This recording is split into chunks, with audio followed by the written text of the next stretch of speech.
Hey there, this is Cody Garrett, a certified financial planner professional and financial educator. This video is not an advertisement for my firm, and I'm not accepting new client relationships. So during this video, I'm going to share how I learn more about financial advisors and their firms.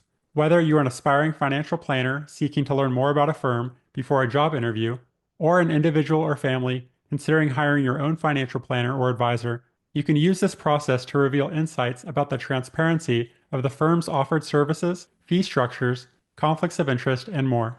I am often surprised to find what a firm says on their website and within their regulatory disclosure do not often align, especially given the unregulated nature of terms like financial planner and financial advisor. So to start the advisor search, you'll go to this website, advisorinfo.sec.gov, also known as the Investment Advisor Public Disclosure.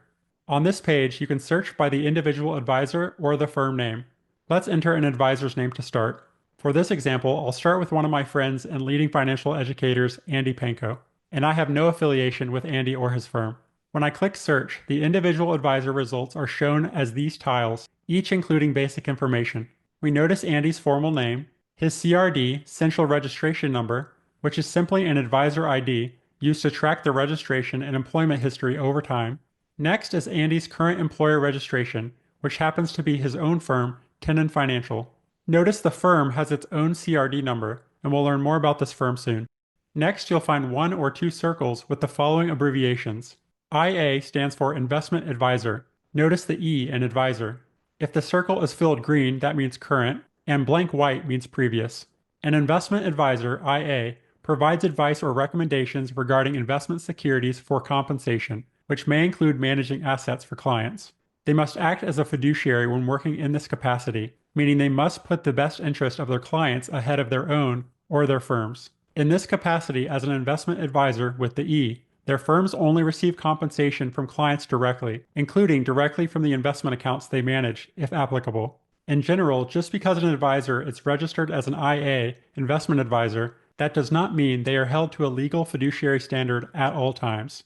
Looking at a different advisor on the page, here's one example of another advisor who is not held to that legal fiduciary standard at all times. So IA stands for investment advisor, and B stands for broker. If the circle is filled with blue, that means current, and blank means previous. A broker is regulated to buy and sell securities on behalf of clients, and they are typically paid a commission or a fee based on the transactions they facilitate. As I mentioned, they are not held to a fiduciary standard by the regulators in this capacity. Rather than a fiduciary standard, brokers are held to a suitability standard. Brokers must ensure that the products they recommend align with the client's financial profile, but they are not required to act in the client's best interest. Instead, they can recommend products that offer a commission or other compensation to themselves, as long as the recommendation is, quote, suitable for the client. The next area we see is disclosures. All individuals and businesses registered to sell securities or provide investment advice are required to disclose customer complaints and arbitrations, regulatory actions, employment terminations, bankruptcy filings, and criminal or civil judicial proceedings. In this example, Andy does not have any disclosures to report, but we can see an example of another advisor who does. To be clear, I do not know who this advisor is, and I'm not trying to single them out. I'm just showing their public profile as one example. You can learn more about an advisor's disclosures, including their dates, allegations, damages, and settlements, by clicking on their profile and scrolling down. Returning to the individual advisor results, lastly, it shows the advisor's years of combined experience between an investment advisor and a broker. And now we can dig even deeper by clicking More Details. On the advisor's full profile page, we can see more information about their firm registration history.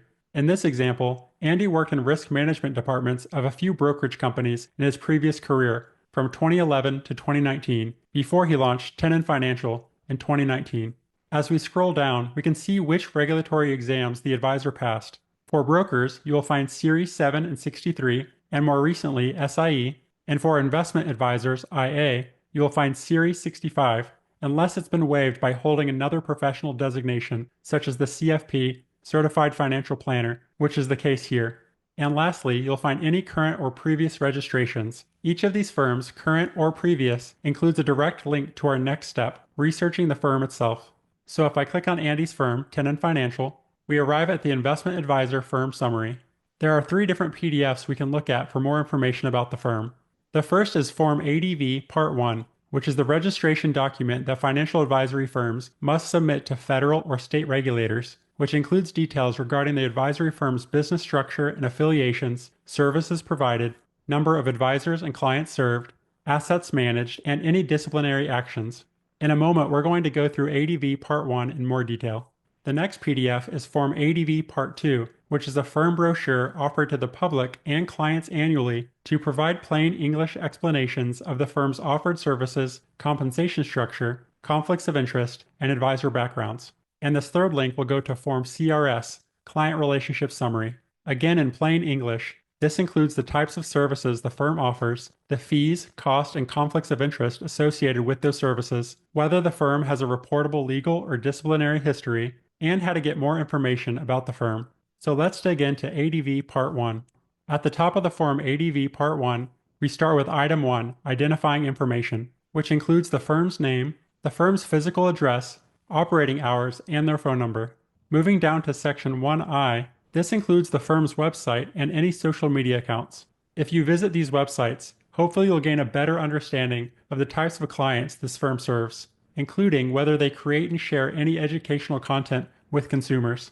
I find that many financial planners have core values of generosity and transparency and want to share that with the public. Moving down to Item 2, this is SEC registration and reporting, showing whether the firm is federally SEC or state regulated.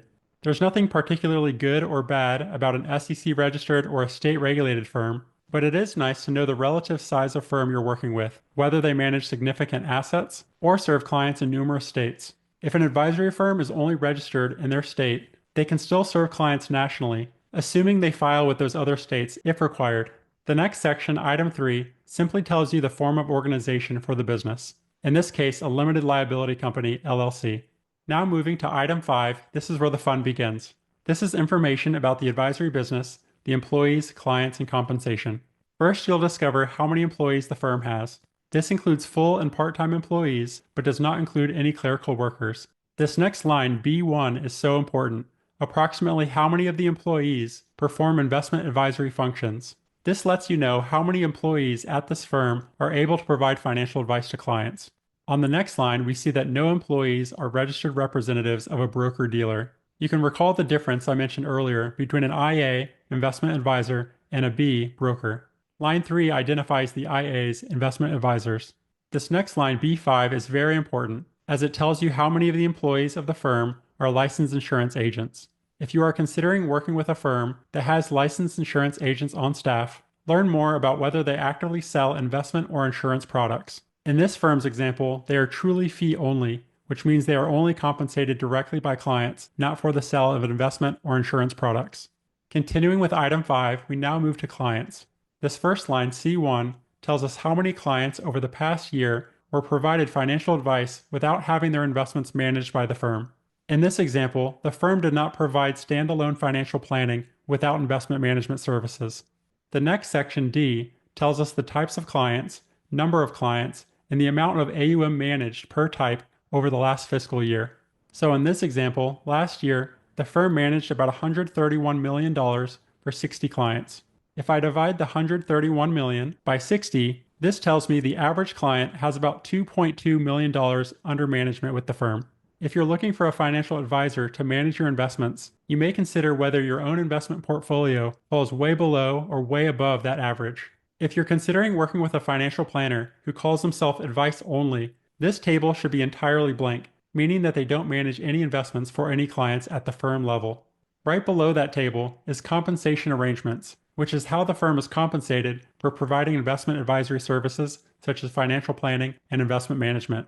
The most common form of compensation, even among fee-only advisors, is a percentage of assets under management, also known as AUM.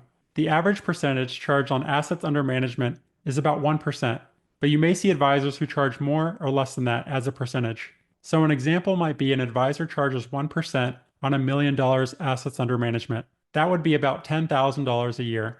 Although most financial advisors charge a percentage for assets under management, a relative handful of advisors are now charging fixed fees rather than a percentage when managing investments for clients. These are commonly called flat fee financial advisors.